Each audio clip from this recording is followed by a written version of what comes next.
예, 여러분 안녕하십니까? 권지수입니다. 예, 반갑습니다. 시험 보시느라고 고생 많으셨죠? 예, 올해 시험은, 작년에 비해서 조금 어렵지 않을까 이렇게 생각해 보고요. 첫 번째 논점이 이 교육 기획 관련 부분이죠. 예, 아마 굉장히 어려웠을 것 같고요. 예, 최상의 난이도였다고 볼 수 있고, 두 번째 논점은, 교육 내용 조직의 원리, 하 정도 수준이라고 볼 수 있을 것 같고, 세 번째 논점은 구성주의 이 학습활동 관련되는 건데 조나산의 구성주의 교수학습 환경 설계와 관련되는 부분이죠. 그건 한 상 정도 수준이 될 것 같고 마지막 논점 타당도 부분은 중간 정도 수준이 되지 않을까 생각해 봅니다. 그래서 전체적으로 보면 작년에 비해서 조금 어려웠을 거라고 생각이 들고요. 제 수업 같은 경우는 이제 교육기획 관련 부분에서는 간단하게 페이를 언급하면서 했기 때문에 아마 기억하시는 분들은 뭐 많지 않을 것 같은데 두 번째, 세 번째, 네 번째 논점 같은 경우는 이제 문제풀이에서 충분히 다뤘기 때문에 점수를 잘 받았을 거라고 생각이 드는데 대략 한 16에서 18점 정도 제 수업 들을 분들은 그 정도 나오지 않을까 생각하는데 물론 사람에 따라서 좀 상대적으로 다르기 때문에 좀 낮게 나오는 분도 계시고 어떤 분은 제가 보니까 18점 넘게 나오는 분도 계시더라고요. 아까 이제 상담하는 분들은 이제 13에서 16 정도, 17 정도네요. 그죠? 그 정도 나오는 것 같고요. 뭐 어쨌든, 고생하셨고, 기출 해설 들어가도록 하겠습니다. 자, 먼저, 전체적인 출제 경향을 한번 살펴보도록 하죠. 2015 개정교육과정과 관련된 부분입니다. 자, 첫 번째, 논술 형태에서 약간의 변화가 있었죠. 아마 이제 처음 시험 보시거나 작년에 시험 보셨던 분들은 문제 형태가 신문 형태로 이렇게 나왔기 때문에 조금 당황했을 것 같은데 뭐 형태는 얼마든지 변화될 수 있고 저도 이제 변화될 수 있다고 생각했기 때문에 실제 시험 볼 때 이제 도표로도 한번 출제를 해봤고 또 신문 형태로도 한번 출제를 해봤는데 이렇게 형태로 이제 만들지는 못했지만 어떻든 간에 이제 형태 변화가 있을 거라고 생각을 했습니다. 그래서 처음에 그 작년 형태로 이제 준비하셨던 분들은 아마 조금 당황했을 것 같다는 생각이 들고요. 내년에도 형태 변화는 분명히 있습니다. 두 번째는 출제 난이도의 변화죠. 작년하고 비교해보면 조금 어려웠을 거다 이렇게 생각을 해볼 수 있겠습니다. 뭐 상대적이겠지만 아마 이제 첫 번째 논점 교육기획 같은 경우는 그거 쓰신 분들은 제가 볼 때 그렇게 거의 뭐 없을 거라고 생각이 들고요. 그래서 점수가 주변에 들리는 말에 따르면 뭐 과락을 걱정하시는 분들도 계시고 작년보다 좀 떨어질 거다 이렇게 생각하시는 분들 계시더라고요. 이렇게 점수 차가 작년에 비해서 좀 많이 떨어지면 아무래도 조금 이제 그 가점 요인들을 만들어서 이렇게 올려주는 경향도 있거든요. 예전에 2015 학년도인가 그때 그런 적이 있었습니다. 그래서 아마 그런 부분도 있지 않을까 생각이 들고요. 자, 그럼 세 번째는 주요 논점의 변화죠. 주요 논점은 이제까지는 주로 보면 이제 객관식에서 좀 다뤘던 문제들이 거의 뭐 출제됐다고 볼 수 있는데 교육기획 같은 경우는 객관식에서 전혀 언급이 안 됐던 부분이 출제됐다고 볼 수 있겠죠. 그래서 앞으로 여러분들 공부하실 때 여러분들이야 뭐 이제 합격하실 거라겠지만 다른 분들이 이제 공부하실 때는 그 객관식에서 한번 출제된 것은 당연히 봐야 되겠지만 그 이외에도 좀 중시되고 있는 것은 한번 살피고 들어가지 않을까 이렇게 생각을 해볼 수가 있습니다. 자, 들어가도록 하겠습니다. 먼저 지시문을 한번 보도록 하겠습니다. 여기 보십시오. 보면 이제 그 신문 기사와 관련해서 이제 출제했고요. 신문 기사는 뭐 중요한 건 아니죠, 그죠? 어차피 내용은 똑같은 겁니다. 자, 2015 개정교육과정의 실질적 구현 방안이라는 주제로 주제가 나와 있죠, 그죠? 2015학년도부터인가요? 주제를 제시하고 주제를 중심으로 해서 논리적으로 연계하여 쓰는 것을 요구하고 있습니다. 2015 개정교육과정이 새로 시행되고 있는 마당이기 때문에 내년부터 당연히 2015 개정교육과정은 출제될 가능성이 상당히 높았고 또 그렇지만 초등교직 논술처럼 직접적으로 묻지는 않을 거라는 거죠. 뭐 제가 수업 시간에도 말씀드렸지만 이 개정교육과정을 근거로 해서 교육학적 이론을 출제할 것이다 이렇게 생각을 했습니다. 그래서 이제 이와 같은 주제를 여러 번 이제 제가 다뤄봤고요. 그래서 여러분들은 아마 이제 이 주제에 대해서는 크게 어려움이 없을 것 같은데 주요 논점들을 한번 살펴보도록 하죠. 첫 번째 교육 기획입니다. 두 번째 교육과정 내용 조직의 원리, 세 번째 학생 참여 중심의 수업. 요거는 이제 조나센이죠. 마지막 논점은 이제 평가의 타당도 이렇게 네 가지로 나와 있습니다. 자, 요거를 주제와 연계해서 쓰게 돼 있죠. 자, 첫 번째 제시문을 보도록 하겠습니다. 자, 지시문을 읽었으면 이제 두 번째는 이제 제시문을 봤는데, 원래 사실은 제시문 보기에 앞서서 이 주제 지시문을 읽었으면 두 번째 할 일은 배점 기준표를 확인하는 일이죠. 배점 기준표 한번 보도록 하죠. 여러분들 그 문제 오늘 했을 때 잠깐 보시면 배점 기준표를 분석해서 점수가 어떤 식으로 배당이 되는지를 확인한 다음에 빠뜨림 없이 쓰도록 해야 되겠죠. 이 페이지에 보시면 배점 기준표를 이제 내용 영역으로 이제 제가 분석을 해놨습니다. 보시면 첫 번째 A 교장이 강조하고 있는 교육기획의 개념과 그 효용성 두 가지 제시하라 4점이라 돼 있죠, 그죠? 그러면 교육기획의 개념 하나 쓰는 것이고 효용성 두 가지를 제시하는데 이렇게 되면 세 가지가 되니까 3점이 되거든요. 그럼 1점은 어디가 있냐는 거죠. 1점. 그 1점을 찾아서 써줘야지 1점까지 4점을 받게 되는 건데 거기 밑에 제가 써놓은 것처럼요. 교육기획의 개념을 제시하면 일단 1점입니다. 이거 그 개념을 설명하면 두 번째는 효용성 두 가지를 역시 설명하면 제시하면 그 개념만 간단하게 제시해도 1점을 받습니다. 나머지 1점은 그 효용성에 대해서 또는 이제 개념에 대해서 얼마나 충실하게 설명하는가 부연 설명이 1점 들어갑니다. 이렇게 해서 총 4점이 배당된다라고 볼 수 있겠죠. 두 번째는 B교사가 채택하고 있는 원리 한 가지 그리고 내용 조직의 원리 두 가지 이렇게 돼 있죠. 역시 세 가지인데 왜 4점이 배당되어 있는가? 동일한 논리입니다. 동일한 논리로 부연 설명 세 가지를 충실하게 설명하는가? 요거는 채점 그 출제위원회에 따라 조금씩 달라요. 그래서 세 개를 다 설명해 줘야지 1점을 주겠다 하는 분들도 계셨고 어떤 분들은 세 개 중에 하나만 충실하게 설명해도 1점 주겠다 이런 분들도 계셨습니다.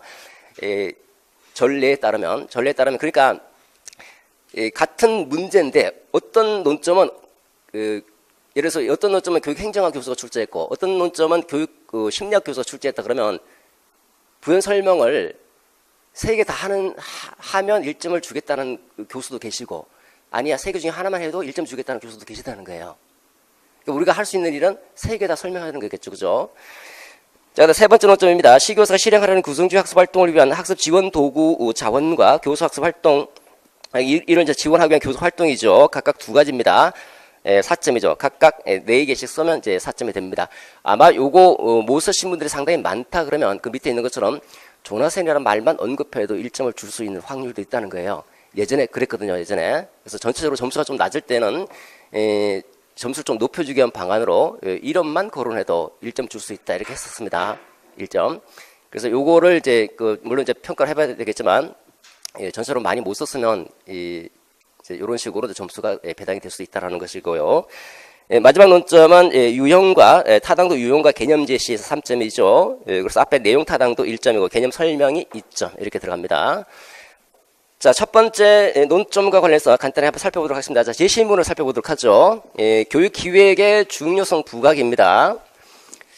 자, 이게 문제 논점이 뭡니까? A 교장이 강조하고 있는 교육 기획의 개념이죠. 그럼 A 교장이 무엇을 강조하고 있는지를 한번 보시면 A 교장은 단위 학교에서 새 교육 과정이 체계적으로 운영되도록 돕는 교육 기획입니다. 플래닝이죠, 플래닝. 플랜이 아니라 플래닝입니다, 플래닝. 교육 기획을 강조하고 있다라고 했습니다. 그러니까 A 교장이 강조하고 있는 이 교육 기획의 개념을 설명해 달라는 거잖아요. 그죠? 설명. 이거를. 근데 문제가 약간 애매해요. 저도 이 문제를 2번 읽었습니다. 보통 한 번만 읽으면 파악이 되는데 A 교장이 강조하고 있는 교육 기획이라고 했으니까 이 지문을 읽어보고 이 지문에서 A 교장은 교육 기획과 관련해서 어떤 접근 방법을 취하고 있을까? 이거를 묻는 게 아닌가 하고 생각하고 또 지문을 읽어봤습니다. 근데 아니더라고요. 그래서 결론을 내린 것은 이걸 묻는 것이 아니라 여기서 어떤 접근법을 묻는 것이 아니라 그야말로 A 교장에게 나타나 있는 이 교육 기획의 개념을 설명하라는 거구나 이렇게 이제 파악을 한 거죠. 아니나 다를까 여러분들도 이제 몇 문제 상담을 해보니까 이거를 잘못 파악한 거예요. 약간 사실은 이제 이렇게 보면 무엇을 측정할 것인가 관련해서 보면 물어야 될 것을 제대로 못 묻고 있는 거예요. 헷갈린다는 거잖아요, 그죠? 뭘 묻는지 모르니까. 그래서 1번 논점 같은 경우 타당도 조금 떨어집니다. 제가 볼 때는. 그래서 어쨌든 전체로 읽어보시면 별 내용 없어요. 보시면 새 교육 과정은 교수학습 활동에서 이제 학생으로 이제 변화가 됐다고 돼 있죠. 그 다음에 실질적 의미에서는 이제 학생 중심 교육을 하겠다는 겁니다. 학생 중심 교육. 이게 우리 학교에서는 이제 우리 학교에서 앞으로 해야 할 교육의 목표다라고 볼 수 있죠, 그죠? 학생 중심 교육을 목표로 수립을 하고 철저하게 준비해 나가자 이렇게 돼 있습니다. 그러니까 이제 플래닝이라는 건 뭡니까? 준비적 성격을 갖고 있다는 거거든요. 여러분 잘 모르실 때는 제시문을 근거로 해서 최대한 여기서 유출을 하셔야 돼요, 유출을. 그러면 계획이라고 하는 것은 우리가 이제 보통 교육 기획이라고 하면 교육 행정에서 교육 행정의 기능을 크게 두 가지로 나누거든요. 첫 번째는 소극적 기능이 있습니다. 소극적. 그러니까 교육 활동을 지원하는 소극적 활동. 교육 활동을 지원하는 소극적 활동은 주로 이제 인적 물적 자원을 확충하고 조장하는, 조성하고 조장하는 그런 활동들이 이제 소극적 활동과 관련되는 것이고, 두 번째는 적극적인 활동이 있습니다. 이 적극적 기능과 관련되는 부분은 교육 활동을 이끌어 나가기 위한 적극적인 활동, 적극적인 기능. 이 크게 이제 교육 활동 기능을 두 가지로 구분합니다. 그 적극적인 기능과 관련되는 것이 교육 기획이고, 두 번째가 교육 정책입니다. 교육 정책은 주로 이제 국가의 일반적인 방침과 방향을 얘기하는 것이고, 교육 기획이라고 하는 것은 물론 이제 국가 수준에서 볼 수도 있겠고요, 학교 수준에서도 할 수도 있는 것이고, 요거는 앞으로 있을 미래 생활에 대비해서 그 조직에서 달성하고자 하는 그 목표를 효율적으로 달성하기 위해서 필요한 제반 수단과 방법들을 강구하기 위한 이런 준비 과정이라고 볼 수 있는 거거든요. 여러분들이 임용시험을 준비한다고 생각하면 보통 이제 이 기획이라는 말을 계획하고 혼용해서 써요. 실제로 쓰고 엄격하게 구분하면 이제 기획이라고 해서 이 플래닝, 이 과정의 측면을 강조하기 때문에 이런 준비와 관련된 준비 과정, 지적 과정이다 이렇게 말하는데, 계획은 요 과정으로 나타난 산물, 지적 산물이다 이렇게 얘기하는데, 엄격하게 이제 엄밀하게 이제 구분하고 있지만 실제로 교육 행정학자들도 혼용해서 쓰고 있습니다.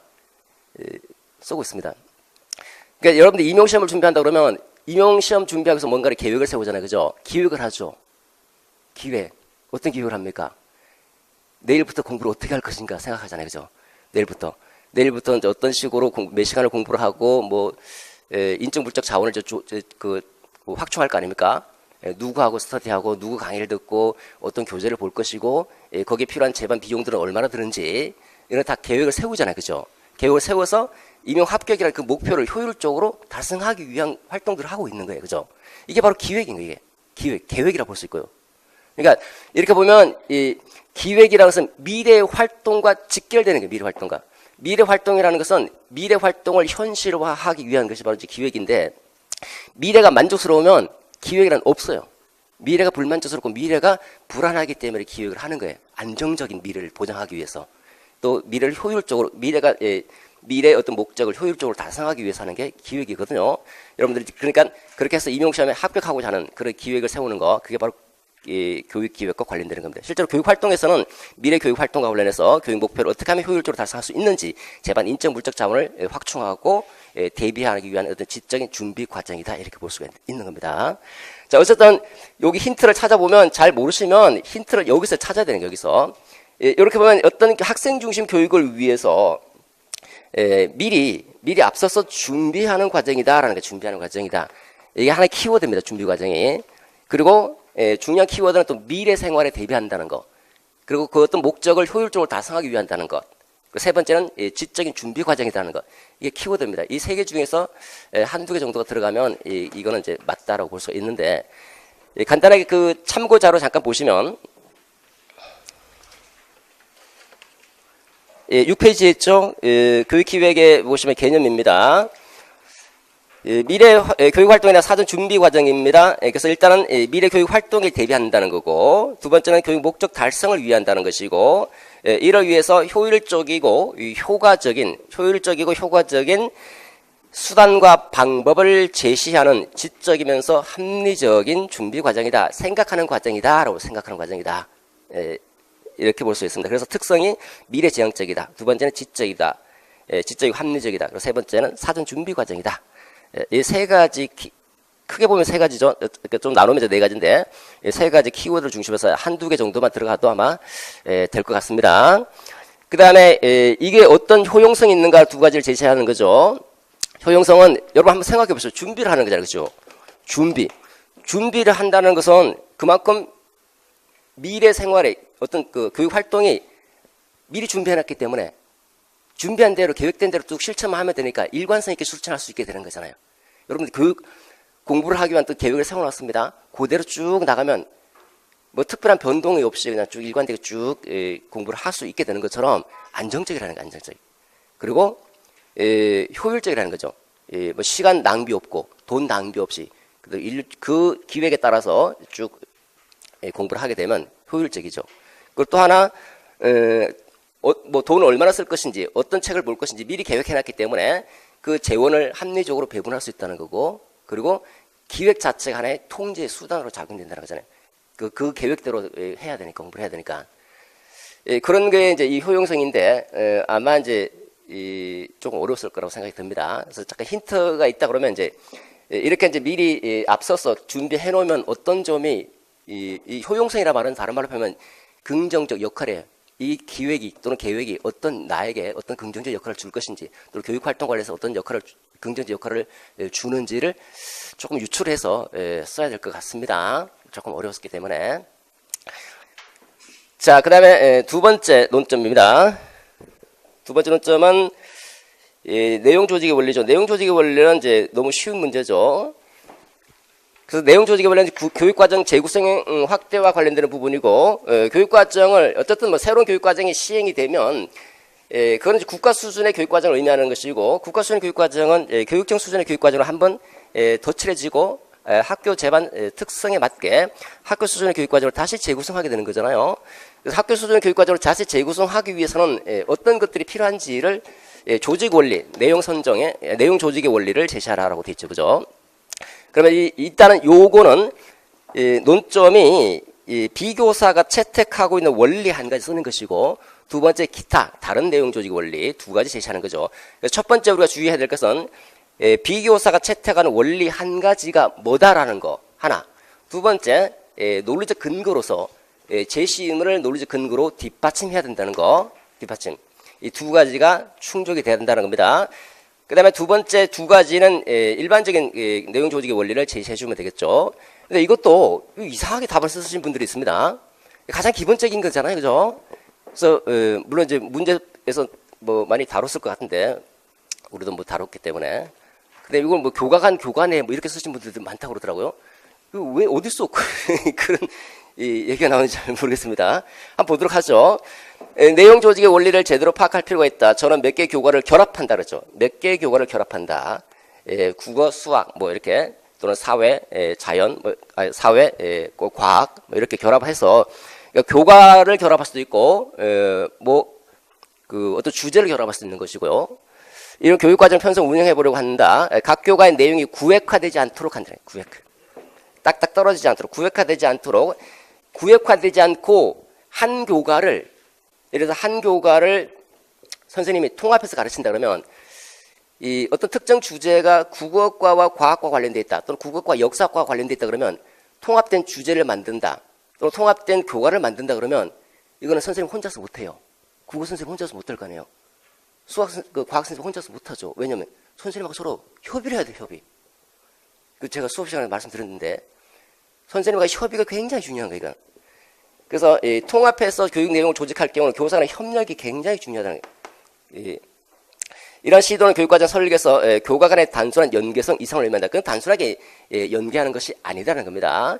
자, 이와 관련되는 교육 내용의 조직의 원리가 바로 통합성이잖아요. 그죠? 통합성. 그래서 통합성이다라는 통합성 개념 간단하게 설명하고 그 다음에 구획화되지 않고 그 다음에 각 교과를 결합하려고자 하는 이 비교사의 교육 내용 조직의 원리는 통합성과 관련된다. 그래서 제시문 근거로 뒷받침해주고 그 다음에 기타 이제 다른 내용 조직의 원리, 뭐 계속성, 타일락이 얘기했던 뭐 계속성, 계열성 이것도 괜찮죠? 그 다음에 건전성 또는 이제 그 보편 타당성이라든지 뭐 다양성 그런 것도 얼마든지 가능합니다. 설명해 주시면 되겠죠. 자, 세 번째 논점으로 들어가도록 하죠. 학생 참여 중심 수업 운영과 관련되는 부분입니다. 학생 참여 중심 수업에서는 구체적인 얘기가 이제 그 밑에 다시 나오고 있죠. 저는 구성주의 학습 환경 설계 나왔잖아요, 이미. 구성주의 학습 환경 설계 누구?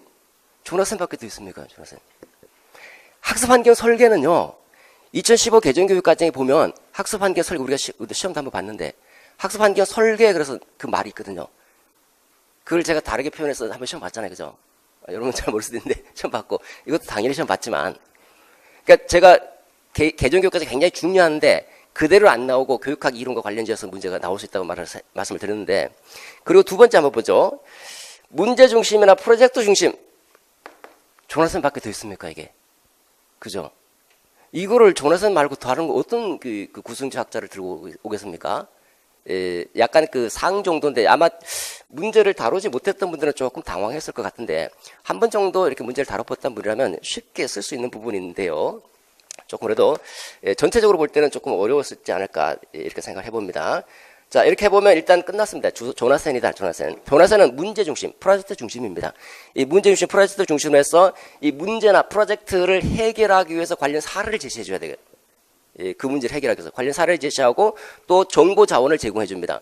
정보 자원을 제공해 줘야지 그 문제를 해결해 온 가설을 설정할 수 있잖아요. 그죠? 가설을 설정하면 뭔가 알아야 되죠. 그 정보 자원을 통해서 가설을 설정합니다. 가설 설정하고 또 인지적 도구를 제공해 줍니다. 인지적 도구를 통해서 문제를 해결할 수 있게 되는 겁니다. 그리고 여러 가지 대화 협력 도구를 통해서 서로 협력하면서 지식을 구성하도록 하고, 그 다음에 각종 지원해 주는 거, 지원, 사회적인 지원, 맥락적인 지원들 쭉 해주는 겁니다.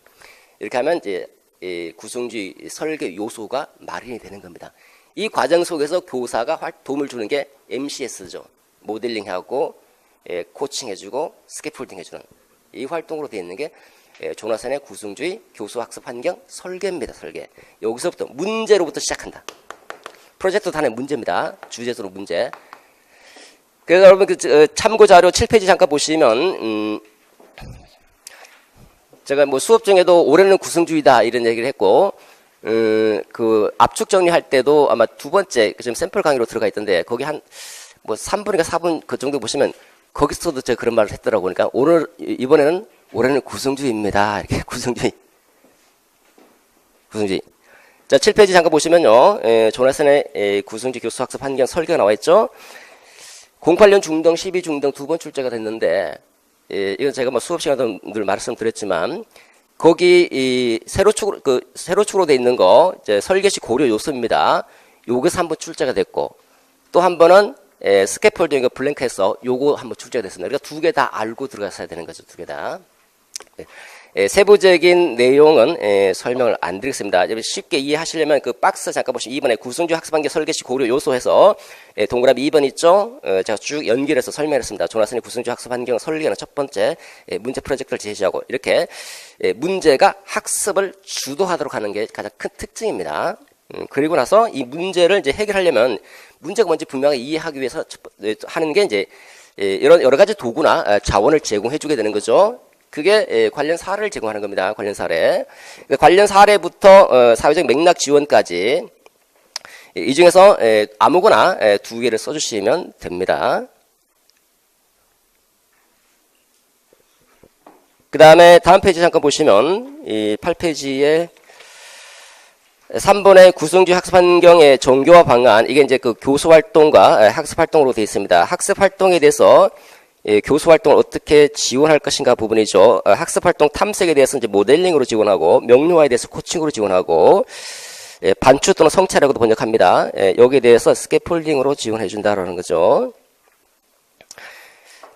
세부 내용은 여러분 참고 삼아 읽어보시면 되겠습니다. 자, 마지막 논점입니다. 학생평가의 타당성 확보와 관련해서 논점이 D교사가 고려하고 있는 타당도의 유형, 그리고 이제 개념을 설명하는 거죠. 자, 타당도와 관련해서 요것도 약간 그 문제 자체가 약간 애매하기도 했죠.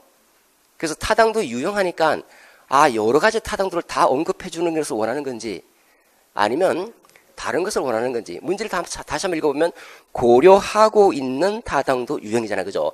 그러면 고려라고 하는 걸 찾아야 돼. 고려. 뭘 고려하고 있는지.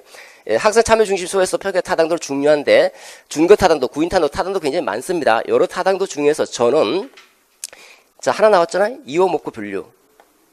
이호목표 분류표를 작성해서 목표에 부합하는지를 확인하는 타당도를 높이는 방안을 고려한다고 했잖아요. 그러니까 이호목표 분류표를 만들고 이호목표 분류표를 만들어서 교육목표에 부합하는지를 보겠다는 겁니다. 이 교육목표가 준거가 되는 거죠. 준거.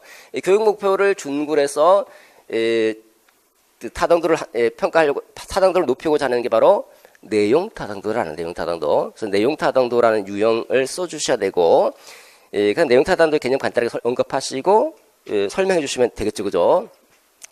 자, 이렇게 해서 전체적으로 간단하게 설명을 마치겠습니다. 그러면 각각 어떻게 풀어야 될지를 설명드리도록 하죠. 자, 먼저 첫 번째 주제와 관련해서 서론을 어떻게 쓸 것인가 부분인데, 서론은 서론 결론은 사실 1분 안에 끝나는 거죠. 고민할 필요가 없습니다. 제가 그 서론 쓰는 방법 딱 두 가지가 있는데, 그 중에서 한 가지는 지금 시사 이슈와 관련되는 부분이니까, 시사 이슈와 관련해서 주제가 중요하다는 거, 주제가 필요하다, 주제가 중시되고 있다, 주제가 부각되고 있다, 주제의 필요성이 대두되고 있다. 필요성, 중요성, 주제 플러스 중요성, 이렇게 언급하면 되는 겁니다. 앞에 간단한 놀리지 인간관계, 시사적인 인간관계만 간단하게 제시해주고, 그 다음에 두 번째 문장에서는 각각의 논점들을 하나씩 언급해주면 끝이에요. 끝. 자, 보도록 하죠. 서론입니다. 자, 그러니까 이슈적으로 보면 2015 개정교육과정이 내년부터 이제 단기적으로 시행되는 거죠. 요렇게 요게 이제 이슈죠. 이게 실사 이슈를 간단하게 언급해주면서 새교육 과정의 실질적인 구현 방안, 이게 주제죠, 그죠? 주제. 두 번째, 중요하다. 중요한 과제로 대두되고 있다. 이렇게 하면 이제 문장 끝. 나머지 두 번째 문장부터는 하나씩 논점별로 간단하게 언급해주면 되죠. 학교 현장에서는 문제가 단위학교 차원에서 그렇습니까? 단위학교 차원에서 교육활동을 기획해야 된다. 두 번째, 취지에 맞게 교육과정 내용을 재조직한다. 세 번째 논점, 학생 참여 중심 수업을 효과적으로 운영하면서, 네 번째 논점, 평가의 타당도를 확보해 나갈 수 있어야 된다. 그 다음에 주제에 대해서 논하자. 그럼 굉장히 간단하죠, 그죠?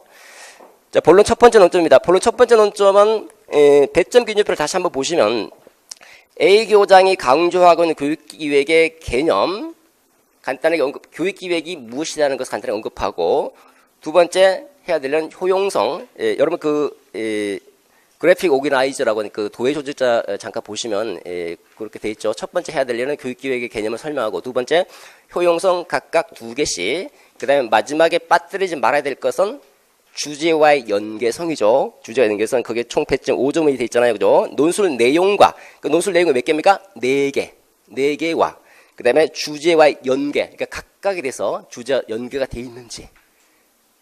그래서 마지막 해야 될 일은 전체 주제에 대한 연계성. 그래서 전체로 보면 이 소 주제문은 미괄식 문장이 됩니다. 미괄식. 물론 두 가지로 쓸 수도 있는데, 주제가 맨 뒤에 배치되는 미괄식 문장 형태를 띄는 게 가장 좋은 방법입니다. 앞에는 열거식이고, 전체로 보면 앞에 열거가 근거가 되는 것이고, 주제가 맨 뒤에 배치되는 미괄식 문장 형태로 논술을 구성하게 되는 겁니다. 보도록 하겠습니다. 그래서 첫 번째, A 교장이 강조하는 교육기획은 미래교육 활동에 대한 사전 준비 과정이다. 교육기획이란 이처럼 미래교육 활동에 대해서 쭉쭉쭉쭉 이제 간단하게 언급하겠죠. 여기까지가 개념 설명입니다. 자, 이거를 이제 단위학교 책임 경영제로 이렇게 쓰신 분들이 있는데, 왜 그랬을까요? 아마 이제 제시문에 단위학교에서 이렇게 하고 있기 때문에, 여기서 약간 혼란이 있었던 것 같고, 또, A 교장이 강조하고 있는 이 말 때문에 약간 혼란이 있었을 것 같은데, 이건 일단은 해당이 안 돼요.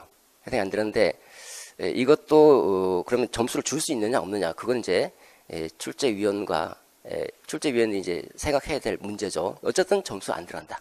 근데 들어갈 수 있다면 이제 출제위원이 그 정도 관용을 베풀어주면 점수 들어가겠지만, 일단은 원칙적으로 아닌 건 아닌 겁니다.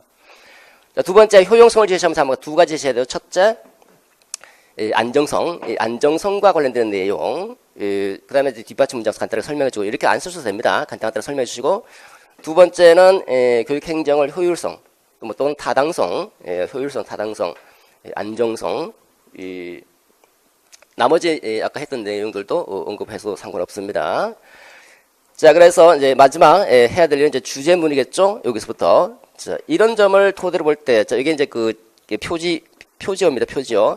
표지어를 제시해서 여기서부터 이제 주제문이라는 것은 이제 언급을 해주고, 2015 개정교육과정이 실질적으로 구현되려면 단위학교 차원에서 교육 기회, 내용을 어떻게 할 것인지, 선생님 어떻게 배치할 것인지, 교육 여건들이 어떤지, 그 다음에 어떤 돈이 얼마나 드는지, 이런 것들을 종합적으로 계획을 세운다. 종합적으로 계획 세워서, 교육 활동 하기 전에 먼저, 사전 준비 과정이니까 우선적으로 수립해 놓는 것이 필수적입니다. 필수. 교육기획이라는 것은 보통 이제 중기, 단기, 뭐 장기도 있는데 1년치 또는 뭐 3년치 또는 5년치, 10년치 이렇게 이제 교육기획을 쭉 세웁니다. 학교에서. 미리 교육기획을 수립해 놓고 그 다음에 세부적인 것들은 이제 그 기획에 맞춰서 이제 쭉쭉 하게 되겠죠. 이게 주제문입니다. 이거 안 썼으면 안 되겠죠. 써야 됩니다. 근데 이 내용은 꼭 이렇게 안 써도 됩니다. 안 써도 돼요. 여러분들이 생각하는 주제 그냥 이건 답이 없습니다. 아무거나 적절하게 이렇게 써주시면 되는 거죠. 자, 그 다음 두 번째 논점은, B교사 채택하고 있는 원리 한 가지니까, 원리가 뭐다? 그 다음 통합성이다. 통합성 개념 설명. 그 다음 세 번째 할 일은, 제시문 근거. 여기까지가 첫 번째 할 일. 두 번째 할 일은, 그 다음에 기타 이제 내용 조직 원리 두 가지, 각각 제시하고 설명. 마지막 할 일은 주제문. 이렇게. 이런 절차를 따르겠죠. 보도록 하죠. 자, 단위학교에서 교육기획이 마련되면 전체적으로 문제를 굉장히 정치해요. 좋습니다. 상당히 저는 개인적으로 문제가 상당히 좋다고 생각합니다. 딱 새로운 교육과정이 시행이 되니까 처음부터 끝까지 교육기획 세우고 학교에서 어떤 일들을 쭉 해야 되는지 학교 선생님은 당연히 알아야 될 거를 미리 이제 사전적으로 이제 문제를 출제했다고 볼 수 있는데 굉장히 문제가 정치하다 이렇게 생각을 해봅니다. 좋다. 근데 수험생은 좀 불편했다는 거죠. 불편했다. 자, 단역 교육계획이 마련되면 이제 학교는 이를 토대로 2015 교육과정 취지에 맞게 이제 교육과정 재구성해야 되겠죠? 여기까지가 도입문입니다. 뭐 굳이 언급 안 하셔도 상관없습니다. 자, 이제 실질적으로 이제 나옵니다. 비교사 채택원 내용 조직 원리는 통합성이다라는 거.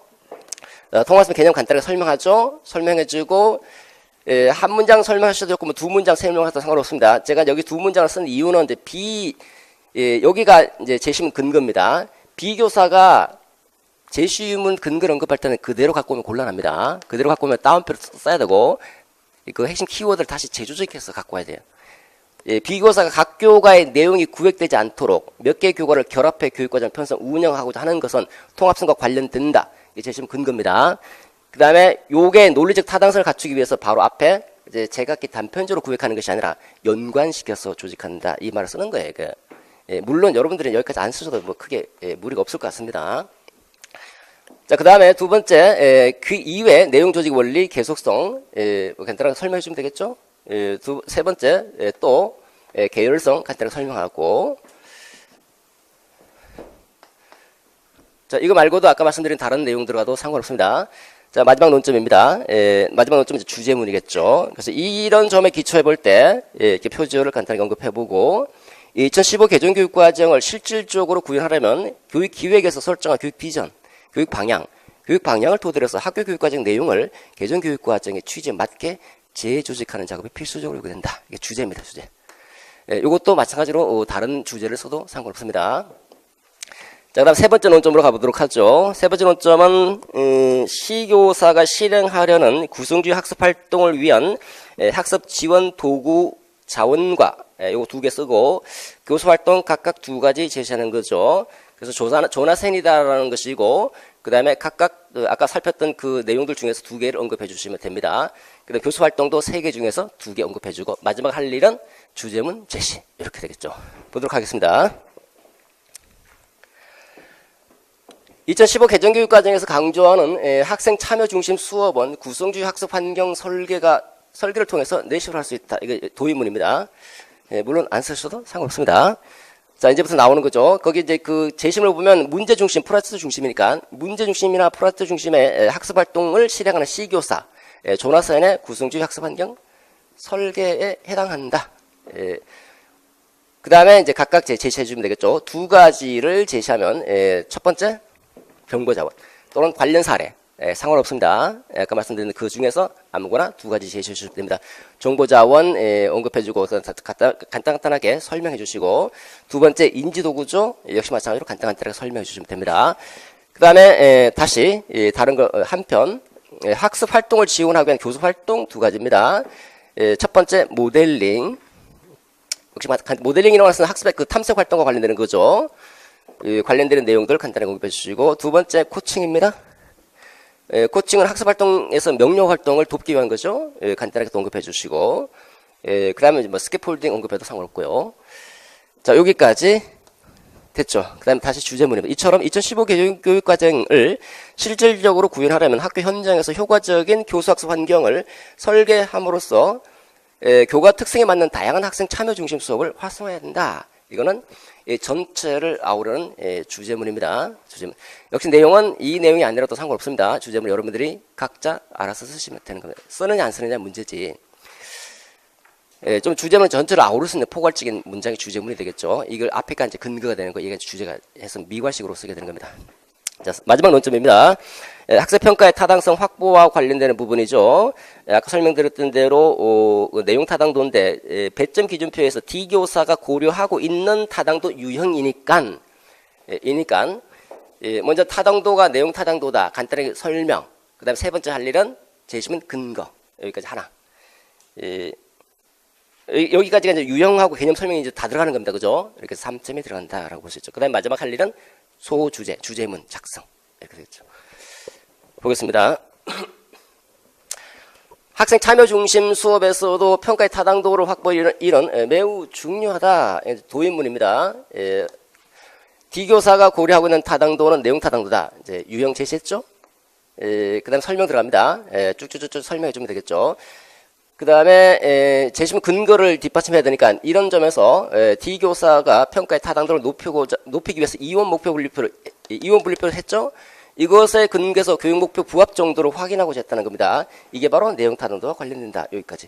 이게 재심 근거고, 요 재심 근거를 보면 이제 이원 분류표 작성한다. 교육의 부합 정도를 확인한다. 이것 때문에 이 문장을 다시 쓴 거예요. 사실은 한 문장만 써도 되는데 요 정도만 쓰셔도 크게 무리가 없습니다. 이게 이제 여기까지 설명이죠. 그 다음 다시 한번 부연 설명 더 해주는 겁니다. 교육 목표가 중구가 되니까 이용목표 분류표 작성해야 된다. 그 다음에 여기에 근거해서 목표를 세분화하고 문항이 제작돼야 된다는 겁니다. 그래서 요 이용목표 분류표라든지 목표 세분화 요 말을 쓴 이유는 얘가 논리적 근거가 설득력 있도록 하기 위해서 이 말을 언급했는데 아마 여러분들 뭐 여기까지 굳이 안 하셔도 크게 무리는 없을 거라고 생각합니다.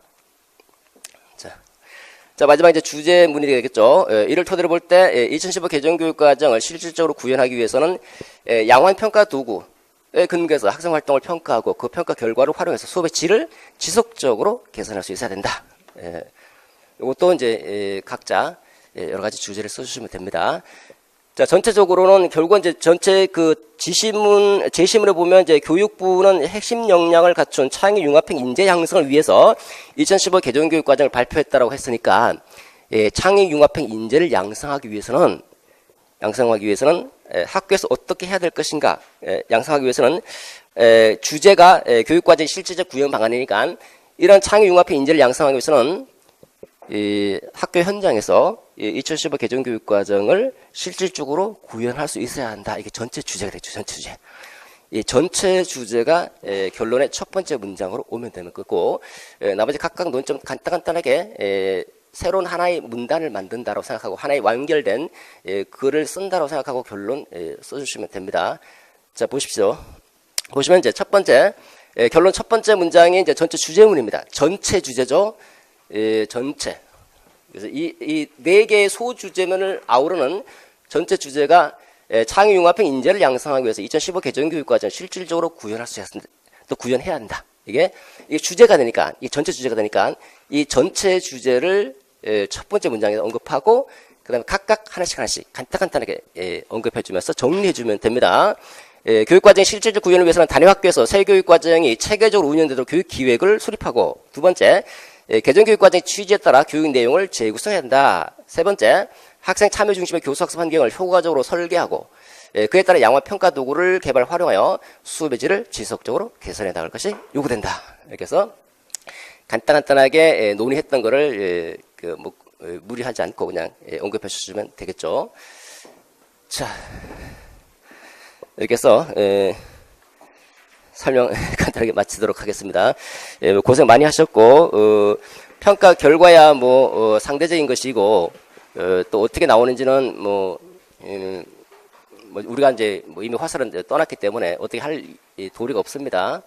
그래서 이제는 너무 시험 보는 것에서 연연하지 마시고, 남은 2차 시험 위해서 전력을 다하는 것이 가장 중요하지 않을까 생각 들고요. 여러분 합격하시길 기원합니다. 수고했습니다. 네.